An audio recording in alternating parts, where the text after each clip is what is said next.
MCQ की IBS के MCQ के आंसर्स मैंने ढूंढ लिए हैं और इसके आंसर्स हैं 1.5 का प्रीमियम होगा, क्योंकि फर्स्ट पहले जो क्या होता है हम बेसिक वर्जन देते हैं, उसके बाद प्लस जो भी हम प्रीमियम चार्ज करते हैं तो उसको हम प्रीमियम बोलते हैं, इसलिए ये प्रीमियम होगा। उसके बाद हमारा सेकंड वाले का आंसर डी होगा, क्योंकि ऑडिटर जो है वो न्यू ऑडिट रिपोर्ट इशू करेगा, बट लेकिन वो मैनेजमेंट के पहले नहीं होनी चाहिए। एंड वो और जो भी चेंजेस है, जो भी सब्सिक्वेंट इवेंट की वजह से चेंज आया है, वो उसका स्टेटमेंट एम्फेसिस ऑफ मैटर और द मैटर पैराग्राफ में देगा। ये ऐसे 560 का है। उसके बाद नेक्स्ट हम चलते हैं 1.3 में। 1.3 में जो स्पेशल ऑडिट के जो टाइम लिमिट होती है वो फर्स्ट 90 डेज़ की होती है, प्लस एडिशनल 90 डेज़ की होती है, तो टोटल 180 डेज़ की बन जाती है। इसलिए और उस पर स्क्रूटनी हुई है, इसलिए इस पर स्पेशल ऑडिट वो कैरी करेगा 180 डेज़ की उसकी टाइम लिमिटेड होगी हो, तो इसलिए इसका आंसर ए सही है। और 1.4 में जो हमारा ESOP पे TDS लगता है, वो TDS लगता है सैलरी के बेसिस पे, जो सैलरी के एवरेज TDS रेट होता है उसके बेसिस पे। सो अभी जो इसका आंसर 1.4 का वो बी। उसके बाद 1.5 पे आ जाते हैं। जो भी इम्पेयरमेंट लॉस होगा वो अपनी बुक्स ऑफ अकाउंट में इमीडिएटली रिकॉग्नाइज कर लेगा। सो हैंस इसका answer is B. Now come on to case study 2.1 में इसका आंसर सी है, सेकंड एंड थर्ड। और 2.2 में इसका आंसर भी बी है, it's second and third. And 2.3 में इसका आंसर सी है, क्योंकि इसमें पूछा है इनकरेक्ट।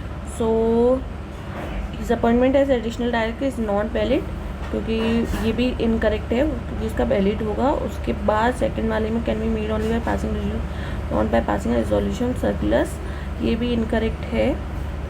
एंड दिस भी इनकरेक्ट। सो ये वाला जो है इसका करेक्ट है, इसमें इनकरेक्ट पूछे, hence is first second third fifth not fourth. उसके बाद 2.4 में इसका आंसर ए होगा और 2.4 हो गया। एंड इसके 2.5 में आंसर है ए 1 2 3।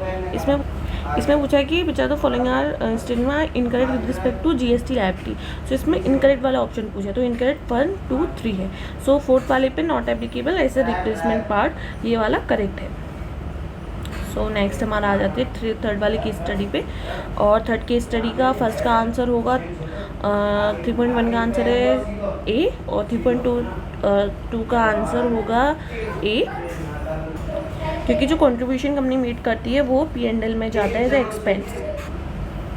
उसके बाद 3.3 में हमारा आंसर डी होगा, क्योंकि टेस्ट इसमें पूछा है कि जो ऑडिटर है वैल्यूएट करेगा रिस्क एसोसिएट जो डिजिटल सिस्टम का, तो इसमें जो थर्ड वाला है वो थोड़ा लेस रिलेवेंट है ऑडिट रिस्क के। सॉरी 3 नहीं, मैंने मतलब सेकंड था। सेकंड में क्या है, टेस्टिंग फिजिकल, मतलब वो हार्डवेयर की मतलब इंश्योर करेगा, but not specifically link to system, ये इनकरेक्ट होता है। सो इसमें हमें मोस्टली ये लेस रिलेवेंट है, इसलिए हमारा ऑप्शन डी होगा। फर्स्ट 3 एंड फोर्थ वाले ज़्यादा रिलेवेंट है। उसके बाद हम 3.4 पे आ जाते हैं। सो 3.4 में जो हमारा आंसर ऑप्शन है वो सी वाला करेक्ट है। बाकी क्योंकि इसमें जो not required intimation two is not required, क्योंकि उसकी कैश लिमिट एग्जिट कर जाती है। और फोर्थ वाले में not in cash and in kind दोनों को काउंट किया जाता है उसकी लिमिट को कैलकुलेट करने के वक्त में। एंड उसके बाद समझे, तो इसमें 31 जनवरी का डेट, इसमें डेट गलत है, 31 जनवरी होगी 2025, इसलिए इसका आंसर सी ठीक है। फिर उसके बाद हम आ जाते हैं 3.5 में। 3.5 में इसका आंसर सी होगा 1 एंड 4। फिर हमारी केस स्टडी 4 है। 4 में हमारा आंसर 4.1 का डी है, 4.2 का हमारा 100 है। और इसमें डिविडेंड कांस्टेंट ग्रोथ मॉडल से इसका प्राइस पूछा था इक्विटी का। उसके बाद 4.3 में हमारा आंसर है बी, और 4.4 में हमारा आंसर है ए, और उसके बाद 4.5 में हमारा आंसर सी होगा।